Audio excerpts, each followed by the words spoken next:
Hello guys, welcome back to another amazing video. Today in this video, I'll guide you that how you can have fake account on your Telegram.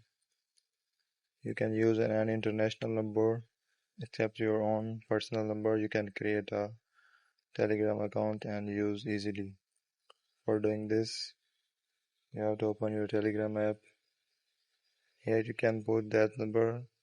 I will help you that how you can get a free international number to create your Telegram account. To do this, you have to open your Play Store first. Here you have to search Creat app.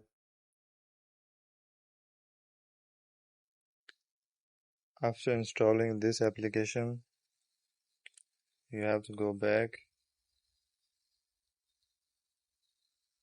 open the app that is Creat. Now click on numbers. Here you have to click on get a first phone number.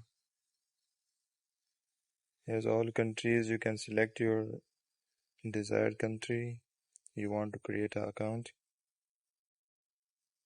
I choose United States, Alabama.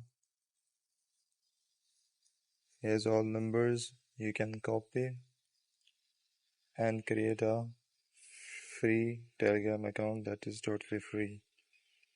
Thank you for watching the video. If you like the video, share it with your friends and subscribe to my YouTube channel.